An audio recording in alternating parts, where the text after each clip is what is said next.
আল্লাহ রাব্বুল আলামিন বলে দিলেন, ক্বালা ইন্নী আ'লামু মা লা তা'লামুন। জবান ছেড়ে সকল বলুন, পৃথিবীর কেউ কিছু জানে না, কিন্তু সব কিছু জানেন একজন, তিনি কে? আল্লাহ সব কিছু জানে।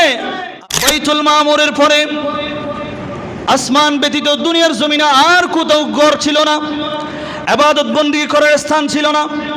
ফেরেশতারা যখন মন চাই তখন বাইতুল মামুর তাওয়াফ করে। তখন দুনিয়ার জমিনে কোনো আদম নবীও আসে নাই, নবী রাসূল আসে নাই, মানব জাতীয় আল্লাহ সৃষ্টি করে নাই।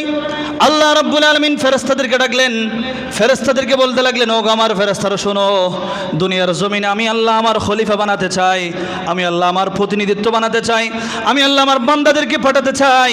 ফেরেশতাদেরকে আল্লাহ যেই কথা বলেছেন সেই কথা আল্লাহ রাব্বুল আলামিন কোরআনে কারীমের মধ্যে সূরাতু বাকারার মধ্যে সুন্দর করে উল্লেখ করে দিয়েছেন। সুবহানাল্লাহ বলবেন না? আল্লাহ রাব্বুল আলামিন বলছেন, ওয়াইদ ক্বালা রাব্বুকা লিল মালাইকাতি ইন্নী জাইলুন ফিল আরদি খলিফা ক্বালু আতাজআলু ফিহা মান ইউফসিদু ফিহা ওয়া ইয়াসফিকুদ দিমা ওয়া নাহনু নুসাব্বিহু বিহামদিকা ওয়া নুকদ্দিসু লাক ক্বালা ইন্নী আ'লামু মা লা তা'লামুন। সুবহানাল্লাহ বলবেন না? আল্লাহ রাব্বুল আলামিন ফেরেশতাদেরকে ডাকলেন, ফেরেশতাদেরকে ডেকে সমবেত করলেন, ওগো আমার ফেরেশতারা, আমি আল্লাহ তোমাদেরকে বলতে চাই, পৃথিবীর জমিনে ইন্নী জাইলুন ফিল আরদি খলিফা, আমি আমার বান্দা পাঠাতে চাই, আমার প্রতিনিধি বানাতে চাই, খলিফা বানাতে চাই। আল্লাহ রাব্বুল আলামিন যখন এই কথা বললেন, ফেরেশতারা সবাই আমাদের বিরোধিতা করেছেন। ফেরেশতারা সবাই বলতে লাগলেন, মান ইউফসিদু ফিহা ওয়া ইয়াসফিকুদ দিমা, আল্লাহরে কেন দুনিয়ার জমিনে বান্দা পাঠাতে হবে? তারা দুনিয়ার জমিনে গিয়ে খুন খারাপি করবে, ঝগড়া ফাসাদ করবে, একজন আরেকজনকে হিংসা করবে, একজন আরেকজনের সাথে দুশমনি করবে। আল্লাহ ওয়া নাহনু নুসাব্বিহু বিহামদিকা ওয়া নুকদ্দিসু লাক, আপনার ইবাদত বন্দেগী আমরা তো ফেরেশতারা যথেষ্ট করতেছি। আল্লাহ রাব্বুল আলামিনকে ফেরেশতারা যখন এই কথা বললেন, আল্লাহ রাব্বুল আলামিন বলে দিলেন, ক্বালা ইন্নী আ'লামু মা লা তা'লামুন। জবান ছেড়ে সকল বলুন, পৃথিবীর কেউ কিছু জানে না, কিন্তু সব কিছু জানেন একজন, তিনি কে?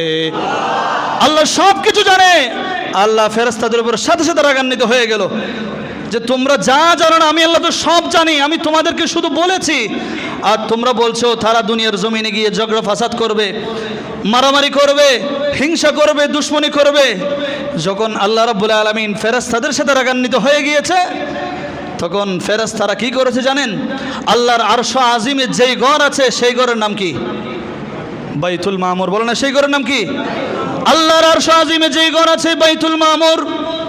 ফেরেশতাদের উপরে যখন আল্লাহ রাব্বুল আলামিন রাগান্বিত হয়ে গেল, ওই বাইতুল মামুরের চতুর্পাশে ফেরেশতারা ফাআযু বিআরশিহি ওয়া তাফু হাওলাহু সাবআতা আশওয়াতিন ইয়াস্তারদুনা রাব্বাহুম হাত্তা রাদিয়াল্লাহু আনহুম। আল্লাহ রাব্বুল আলামিন যখন তাদের উপর রাগান্বিত হয়ে গেল, সমস্ত ফেরেশতারা দল বিভক্ত হয়ে একসাথে সবাই মিলে আল্লাহর ঘর বাইতুল মামুরের চতুর্পাশে 7 বার তাওয়াফ করেছে। জোর বলবেন না? কয়বার তাওয়াফ করেছে? তখনও কিন্তু দুনিয়ার জমিনে বাইতুল্লাহ সৃষ্টি হয় নাই। আর সমস্ত ফেরেশতারা যখন বাইতুল মামুরের 7 বার চতুর্দিকে তাওয়াফ করেছে, ফেরেশতারা 7 বার তাওয়াফ করার পরে আল্লাহ তাদের উপর আবার খুশি হয়ে গিয়েছে। সুবহানাল্লাহ বলবেন না? তখন আল্লাহ রাব্বুল আলামিন কত বড় রহমান দেখেন। আল্লাহ বলছেন, ফেরেশতারে তোমাদের উপর আমি রাগান্বিত হয়েছি, আর তোমরা আমি আল্লাহকে খুশি করার জন্য বাইতুল মামুর আছে সেই জন্য তোমরা বাইতুল মামুরের চতুর্পাশে 7 বার তাওয়াফ করেছো, আর আমি তোমাদের উপর আবার খুশি হয়ে গিয়েছি। এখন আমি যে দুনিয়ার জমিনে আমার বান্দা পাঠাবো, আমার খলিফা পাঠাবো, আমার প্রতিনিধিত্ব করার জন্য কাউকে দুনিয়ার জমিনে পাঠাবো, তারা যখন গুনাহ করবে, তারা যখন অপরাধ করবে, তখন তাদের উপর আমি আল্লাহ যখন নারাজ হয়ে যাব, তখন তারা কোথায় যাবে? একটু জোরে বলবেন না সুবহানাল্লাহ?